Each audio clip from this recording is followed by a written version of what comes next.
Sabemos que o Senhor é justo nas suas obras, e que por causa disso o homem colhe o que semeia.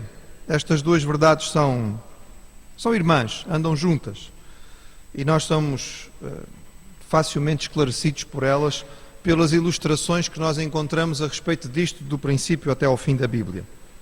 A história de Israel nos dá muitas vezes explicação a respeito disto, como nos mostra que o povo de Deus muitas vezes acabava por sofrer por causa daquilo que fazia, ou seja, colhia o que semeava.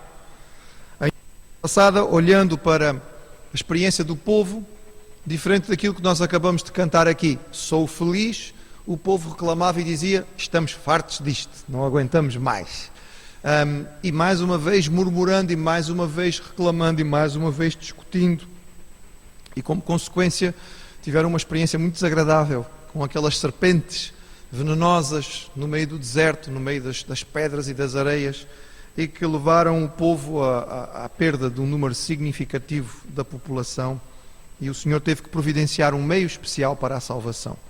Mas também Israel de vez em quando era usado pelo Senhor como instrumento para servir de justiça sobre outros povos que também estavam ali, perto de Israel, e que tinham falhado. Se os irmãos se lembrarem, na nossa caminhada, estamos a caminhar, desde o início do ano, estamos a ver o livro, ou a história do Êxodo, não é? Passaram-se já 40 anos, desde que nós começamos a ver isto, não aqui, mas no relato que estamos a ver, desde que o povo saiu do Egito, eles chegaram até às portas de Canaã, não entraram, voltaram para o deserto, estão a peregrinar 38 anos aproximadamente, e agora fazem novamente a aproximação a Canaã. Só que, em vez de ir pelo sul, porque a primeira vez eles foram pelo sul, ali encontraram talvez as defesas muito bem organizadas, agora nós vemos o povo dando uma volta muito grande para poder entrar em Canaã vindo de leste, cruzar o Rio Jordão. Eles passam por baixo da zona do Mar Morto, mas nesta viagem eles encontram a região de Edom, um povo que era irmão, e Deus disse, vocês não vão atacar Edom, deixem Edom de lado, vocês não podem fazer nada contra eles. E sendo assim, o povo tem que continuar a dar uma volta, e esta volta era uma volta significativa e que fazia com que o povo ficasse irritado, porque estar no deserto é um caminho difícil, o que não quer dizer que o Senhor não abençoasse. E nós encontramos isto em Números capítulo 21, e eu convido os irmãos a abrir em Números 21, encontramos aí as jornadas do povo, e diz assim, a partir do versículo 10, Números 21, 10. Então os filhos de Israel partiram e alojaram-se em Obote, depois partiram e alojaram-se nos outeiros de Abarim, no deserto que está de fronte de Moabe, ao nascente do sol. Dali partiram e alojaram-se junto ao ribeiro de Zered, dali partiram e alojaram-se pela banda do Arnon, que está no deserto e sai dos termos dos amorreus, porque Arnon é o termo de Moabe, entre Moabe e os amorreus. Pelo que se diz no livro das guerras do Senhor, contra Vaeb em Zufa e contra os ribeiros de Arnon, e contra a corrente dos ribeiros que se volve para a situação de Ar e se encosta aos termos de Moabe. E dali partiram para Beer, este é o poço do qual o Senhor disse a Moisés, ajunta o povo e lhe darei água. Então Israel cantou este cântico, sobe poço, e vós cantai dele. Tu, poço, que cavaram os príncipes, que escavaram os nobres do povo e o legislador com os seus bordões.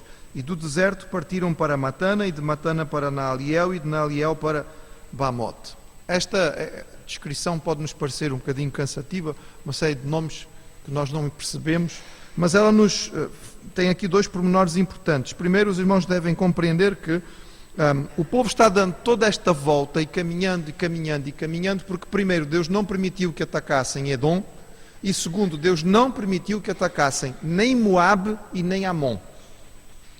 Os moabitas e os amonitas, não sendo parentes tão próximos como os edomitas, também eram parentes. A nação de Moabe e de Amon era descendente de Ló, sobrinho de Abraão, e portanto de alguma maneira também eram parentes de Israel.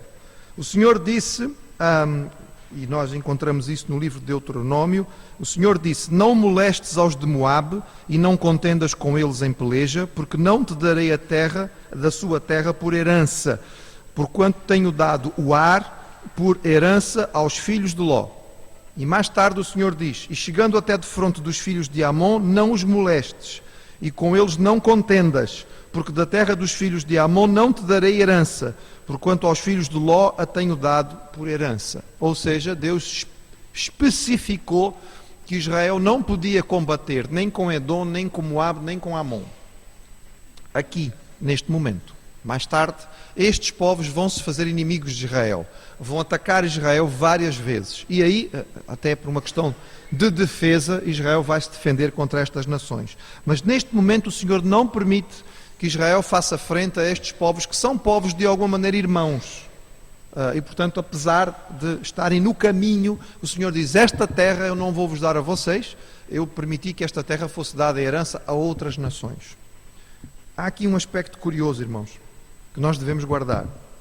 O Senhor se apresenta como aquele que distribui a herança porque Ele é soberano sobre a terra.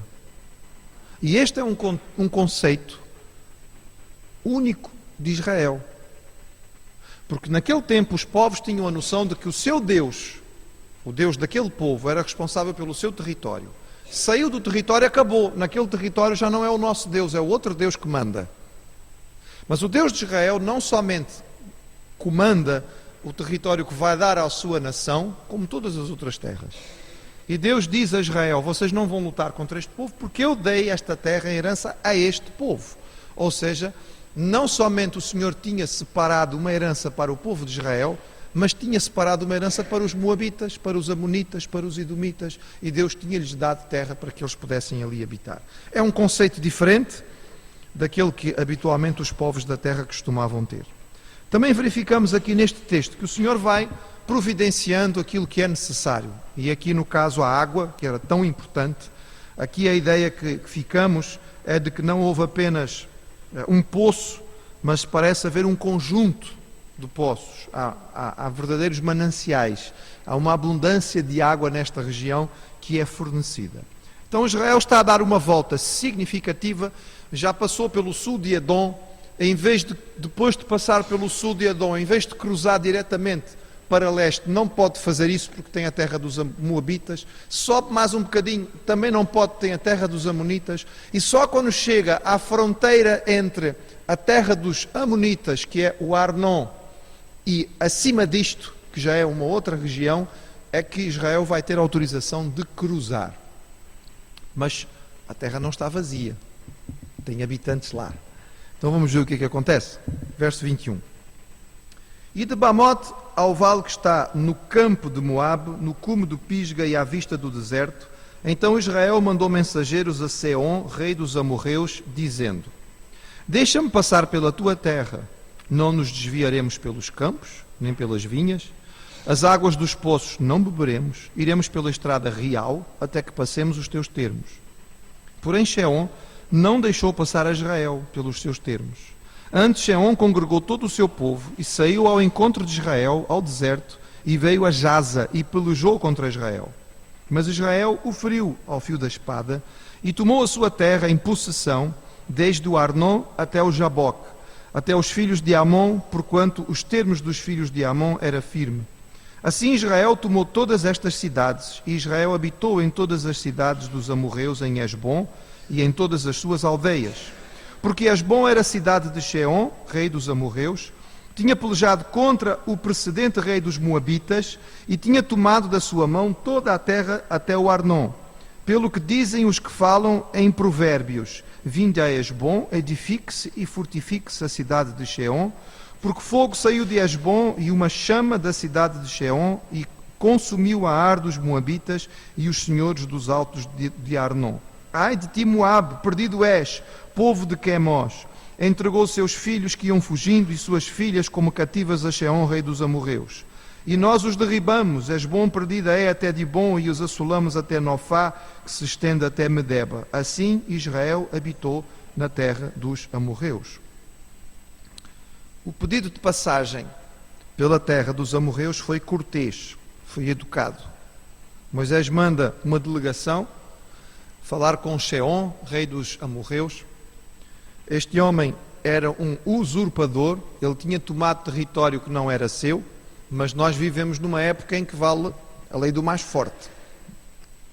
Seom aparece aqui como um líder guerreiro, um homem provavelmente com algum carisma, que tinha conseguido unificar algumas das tribos dos amorreus, porque os amorreus são um povo pouco definido dentro dos vários povos que existiam na Palestina, não temos uma identificação clara de quem eles eram, mas eventualmente um líder forte aparece e reúne vários junto consigo, e com isto ele tinha tomado esta terra que era dos Moabitas, tinha devastado a cidade capital dos Moabitas, tinha fundado uma cidade capital para si mesmo, e inclusive nós temos aqui o cântico que era cantado em honra a Seom. Os irmãos poderão imaginar, esta parte final da que nós lemos aqui, é um cântico que devia ser cantado pelos trovadores que o Seom pagava na sua corte. Nós temos, nesta época, os reis contratavam cantores para cantar as suas memórias, para cantar os seus feitos. E, portanto, este é um provérbio, ou digamos, é um cântico feito por um trovador que está a pago do rei Seom para falar que ele é um grande rei, muito forte, muito poderoso, derrotou os Moabitas, estabeleceu a sua capital, etc, etc. E desta maneira sabemos que este homem é um homem que ocupa terras que não lhe eram devidas, ele não está ali por herança. Mas apesar disto, Moisés manda uma comitiva a ele com toda a diplomacia e diz: olha, nós vamos seguir pela estrada principal, que era a estrada do rei, digamos aquela mais assinalada.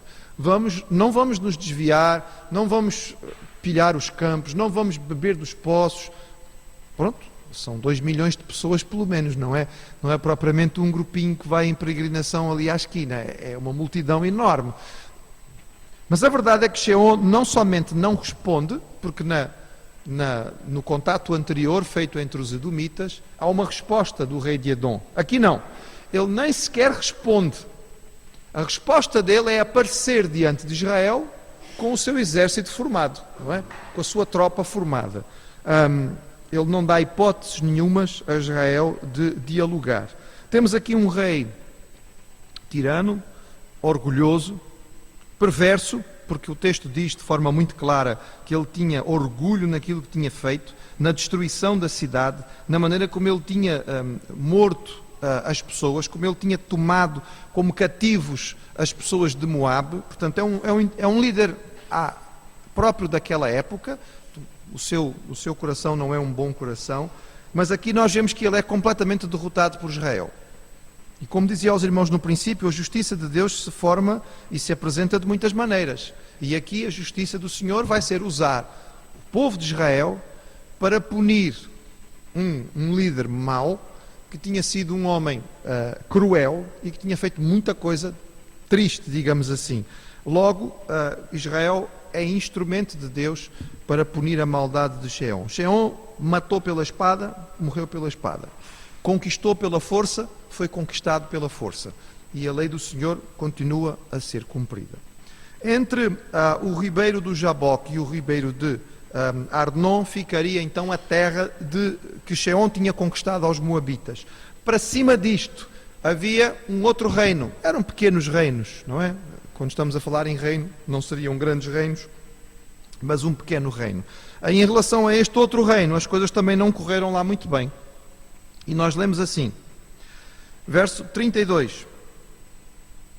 Depois mandou Moisés espiar a Jazer, e tomaram as suas aldeias, e daquela possessão lançaram os amorreus que estavam ali.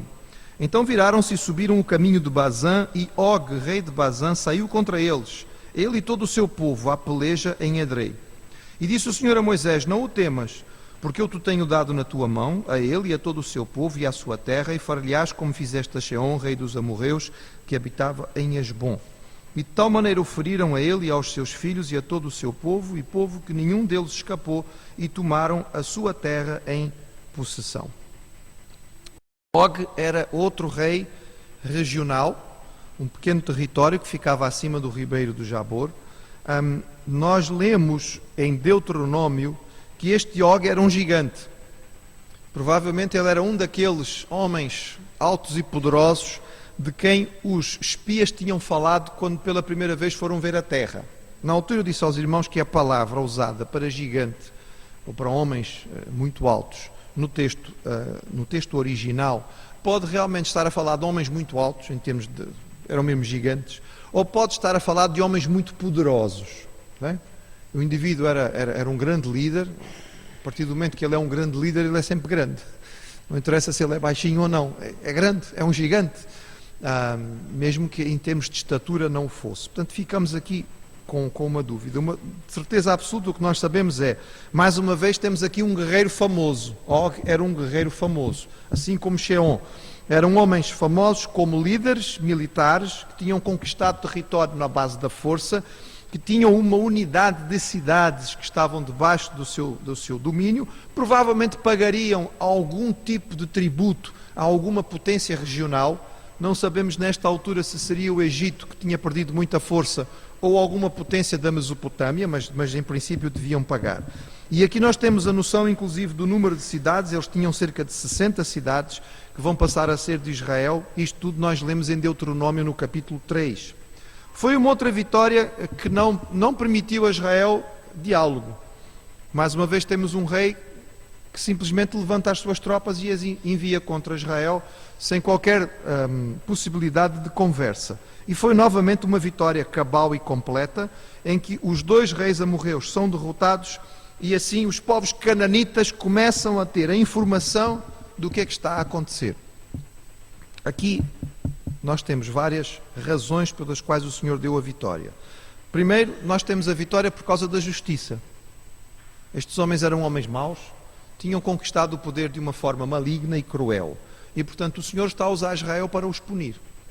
Mas também o Senhor está a dar território ao seu povo e está a agir através destas vitórias, exaltando o seu nome e provocando medo nas nações que estão ali ao lado, que são os cananitas.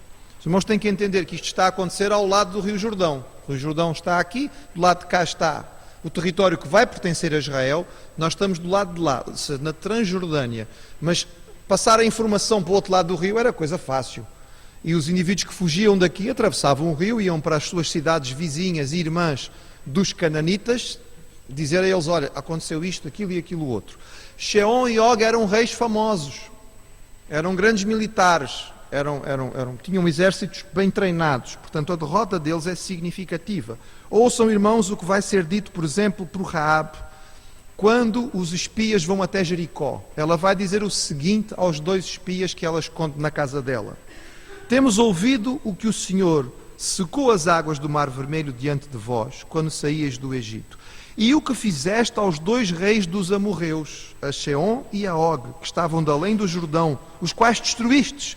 O que ouvindo desfaleceu o nosso coração, e em ninguém há mais ânimo algum por causa da vossa presença, porque o Senhor vosso Deus é Deus em cima nos céus e embaixo na terra. Ao fazer isto, Deus está a exaltar o seu nome e a preparar o território para a chegada de Israel. Os cananitas, quando ouvem da derrota destes dois reis, já ficam apavorados, porque sabiam que Sheon e Og eram reis fortes. Tinham uma confederação de cidades que eles dominavam. E entre os cananitas isto normalmente não acontecia. A organização política desta época em Canaã era cada cidade por si. De vez em quando as cidades se reuniam para fazer algum tipo de campanha, mas normalmente cada cidade era sozinha. Então Jericó tinha o seu rei, e era a cidade de Jericó, algumas aldeias à volta. A outra cidade mais à frente tinha o seu rei, e assim por diante. Se os irmãos se lembram, é verdade que é 400 anos antes, mas não é muito diferente do que se passava no tempo de Abraão. Nós, quando estudamos Abraão o ano passado, vimos que a certa altura houve uma guerra entre 5 reis contra 4 reis, lembram-se? Eram reis de cidades, eram cidades-estado. Para Sheon e Og, não. Og tinha 60 cidades sob o seu controle, o que para os cananitas era uma força enorme. Portanto, a mentalidade dos cananitas é: se eles conseguem derrotar um chefe militar, um rei poderoso, que tem uma coligação de 60 cidades, nós sozinhos na nossa cidade não temos qualquer chance de fazer frente a eles. Portanto, o discurso de Raabe, quando os espias chegarem à casa dela, vai fazer todo o sentido. Lembremos, irmãos, porque isto pode parecer que não tem razão, não tem nada a ver connosco. Lembremos, irmãos, aquilo que Deus faz nas nossas vidas, sobretudo para aqueles que estão perto de nós e que nos conhecem e que nos identificam como servos e servas do Senhor, pode e deve ser testemunho de quem Deus é. Quando o Senhor nos abençoa, não deve ser só bênção para nós, deve ser testemunho para aqueles que estão à nossa volta. Quando nós passamos por momentos difíceis, mas os vencemos na força de Deus, isso deve ser testemunho para os que estão à nossa volta. O povo do Senhor devia de viver de tal maneira a que o seu comportamento, as suas vitórias, exaltassem o nome do Senhor. Daí, irmãos, que quando nós temos alguém do nosso meio que tem algum tipo de vitória, ou que é bem sucedido em alguma área social, no trabalho, no estudo, seja onde for, isso deve trazer alegria ao nosso coração. O Senhor está a abençoar aquela pessoa, e aquela pessoa, sendo um bom testemunho, sendo um crente verdadeiro no local em que está, ao mostrar às pessoas aquilo que Deus está a fazer, está a exaltar o nome do Senhor. Assim como é claro, quando acontece alguma coisa errada e alguém é crente, eles fazem questão logo de dizer, né? Fulano tal, evangélico, foi apanhado a fazer não sei o quê, Gostam logo de dizer. Pois, mas também que se possa dizer o contrário, ou seja, que possa-se dizer das outras coisas do lado positivo. Assim, nós começamos a ver Israel finalmente a começar a entrar na posse de territórios. Não são ainda os territórios que Deus prometeu em primeiro lugar ao seu povo.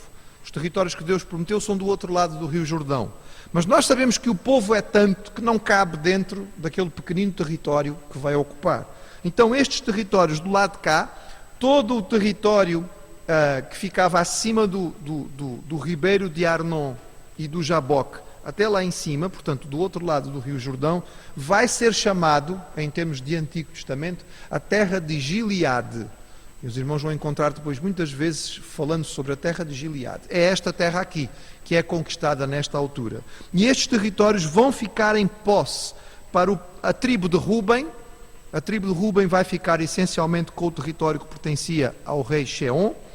A tribo de Gade e meia tribo de Manassés, porque a tribo de Manassés era grande demais, vão ficar com a terra de Bazã, ou a terra do rei Og. Isto segundo as ordens que Deus vai dar através de Moisés a estas tribos. Porque a ordem que vai ser dada é, muito bem, o que acontece? Quando chega a hora de atravessar o rio, estas 2 tribos e meia vão ter com Moisés e dizem assim, olha, nós gostamos muito deste lado de cá. Não precisamos atravessar o rio. Estamos felizes da vida aqui. As cidades são boas, a terra é boa. Nós, por nós, estamos aqui contentes. E a ordem que é dada por parte de Deus a estas tribos é, ok, se os filhos de Gade e os filhos de Ruben passarem convosco o Jordão armados, cada um para a guerra, perante o Senhor, e a terra estiver subjugada diante de vós em possessão, lhes dareis a terra de Gileade. Ou seja, a regra que foi estabelecida foi, ok, sim senhor, estas terras podem ficar com vocês, mas os homens de guerra têm que passar para o lado de lá, têm que ajudar os seus irmãos a conquistar o território primeiro. Depois que o território estiver conquistado, então eles podem voltar. Podem deixar aqui as famílias, podem deixar aqui os mais novos, podem deixar aqui os mais velhos, mas os mais jovens, que são homens de guerra, em idade de batalha, estes têm que atravessar o rio, têm que ir para o outro lado, têm que ajudar as outras tribos a conquistar o seu território, porque não é justo que vocês tiveram a ajuda deles para conquistar o vosso território e eles agora ficam sem a vossa ajuda para conquistar o território deles. Portanto, esta é a ordem que é dada e é assim que as coisas vão acontecer. Ou seja, este texto, que normalmente não é muito lido, está-nos falando sobre o início da conquista. Porque a conquista não começa quando eles atravessam o Rio Jordão. Já começou. E como os irmãos viram, não somente começou, como começou a ter impacto em Canaã. Os canaanitas já começaram a ouvir e já começaram a ficar assustados. Mais assustado do que todos vai ficar um homem chamado Balaão. E ele é alguém que vai ser contactado pelo rei dos Moabitas, Balaque. Balaque percebe que, como rei de Moab, ele tem que tomar alguma providência. Os Moabitas estão mesmo ali ao lado, e o povo de Israel é um povo forte.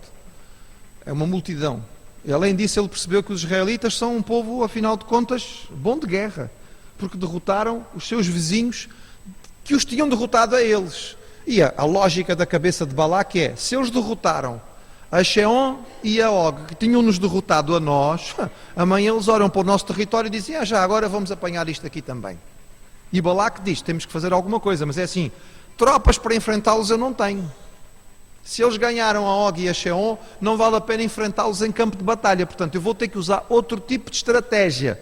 E qual é a estratégia que Balaque vai usar? Nós vamos ver, mas não vai ser hoje. Da próxima vez que sentarmos para olhar, ou que estivermos juntos para olhar para o texto, mas trata-se de um episódio muito, muito, muito interessante e cheio de lições para nós. Porque aquilo que vai acontecer neste processo, e não é um processo curto, vai demorar algum tempo, em que o rei dos Moabitas vai tentar amaldiçoar o povo de Israel. E como é que ele vai conseguir ter algum resultado contra Israel? Essa é que é a grande questão. E que lição isso tem para nós? Mas como disse aos irmãos, não é para hoje, será para uma próxima oportunidade. Vamos guardar sobretudo esta noção. Aquilo que acontece nas nossas vidas, de bom e de mau, acaba por ser de alguma maneira testemunho que passa para as pessoas que estão à nossa volta. E que nós possamos servir de instrumento de bênção, um instrumento para a glória de Deus, que as pessoas ao olharem para aquilo que acontece connosco, possa acontecer como nesta ocasião com Israel, que diga assim, não, o Deus daquela senhora, o Deus daquele jovem, o Deus daquela jovem, o Deus daquele irmão, daquela pessoa, é Deus a sério. Esta pessoa diz que crê em Deus e realmente eu vejo que o Deus dele faz diferença na sua vida. Que possa ser assim na nossa.